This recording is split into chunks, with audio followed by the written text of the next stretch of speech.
नमस्कार दोस्तों, हमारी आज की कहानी है। सास बोली, बेटा नई बहू को बाहर मेला दिखाने के लिए ले जाओगे तो बहू बिगड़ जाएगी। यह सुन बेटे को आया गुस्सा।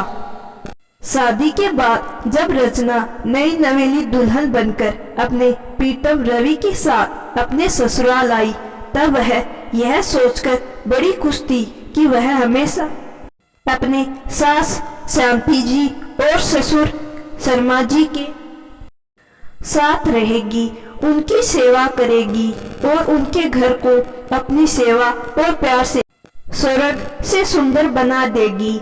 इसीलिए वह खुशी खुशी अपने पति के साथ साथ सास ससुर की भी बहुत सेवा करती थी। सुबह से शाम तक एक पैर पर खड़ी होकर अपनी सास की हर फरमाइश पूरी करती थी। फिर भी उसकी सास उससे ज्यादा खुश नहीं रहती थी। सास की नाखुशी का कारण था उसका पति रवि, जिसके साथ उसके विचार कभी मेल नहीं खाते थे। विचारों में मतभेद होने के कारण छोटी छोटी बातों पर माँ बेटों का झगड़ा हो जाता था, जिसकी गांठ रचना पर ही पड़ती। सास हमेशा बोलती रहती, बहू ही मेरे बेटे के हर रोज कान भरती रहती है। उसकी सास वैसे तो बेहद आधुनिक विचारों की थी। एक दिन रचना के सामने खुश होकर बताती है कि वह अपनी शादी के बाद उसके ससुर के साथ कभी कभी धार्मिक स्थलों पर घूमने जाती थी। माँ की बातें सुनकर जब रवि उनसे रचना के साथ मेला देखने की इजाजत मांगता है तो वह कहती है, नई नई बहू को बाहर मेला देखने के लिए ले जाओगे तो बहू बिगड़ जाएगी।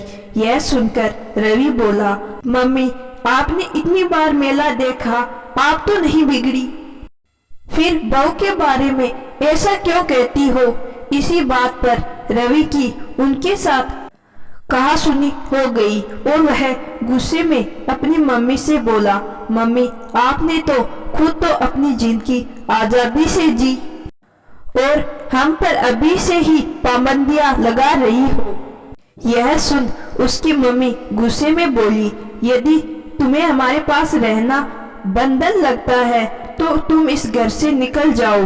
तब मम्मी की बात सुनकर रवि दुखी होकर रचना से बोला, चलो जल्दी से अपना सामान पैक कर लो, हम दोनों अलग घर लेकर रहेंगे। यह सुन रचना रवि से बोली, मैं आपके साथ कहीं नहीं जाऊंगी, यहीं पर रहूंगी, अपने सास ससुर की सेवा करूंगी। आपको भी कहीं जाने की जरूरत नहीं है। ऐसे तो छोटी मोटी बातें घर में होती ही रहती है। ठीक है, तुम यहीं रहो, मेरे बस की ऐसे घर में रहना नहीं जहाँ पर इतना बंधन हो कि अपनी मर्जी से कहीं आ जा भी नहीं सकते। मम्मी का तो हर रोज का काम हो गया और रचना यह तुम कह रही हो, मम्मी पापा ने न जाने तुम पर हर रोज कितना अत्याचार करते हैं। तुम्हें कुछ भी सहने की जरूरत नहीं है, फिर भी तुम यहीं रहकर उनकी सेवा करना चाहती हो। मैं आज के बाद मैं अपनी कंपनी के पास ही एक फ्लैट किराए पर लेकर वहीं पर रहूंगा। यह कहकर रवि रचना के बहुत रोकने पर भी रुका नहीं और अपना जरूरी सामान एक सूटकेस में बांधकर घर से चला गया और अपनी कंपनी के पास ही एक फ्लैट किराए पर लेकर रहने लगा था।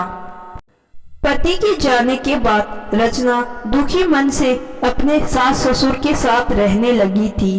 वह पहले की तरह ही अपने सास ससुर की सेवा करती थी।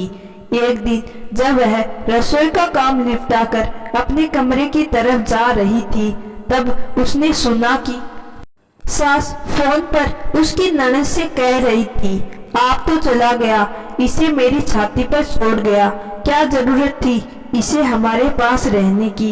यह अपने पति के साथ ही क्यों नहीं चली गई थी। जो अपनी पति की सगी नहीं हुई वह हमारी क्या सगी होगी। तभी ससुर जी ने कहा, अच्छा ही तो है हमें फ्री की नौकरानी जो मिल गई। इतना कहकर सास ससुर दोनों हंसने लगे।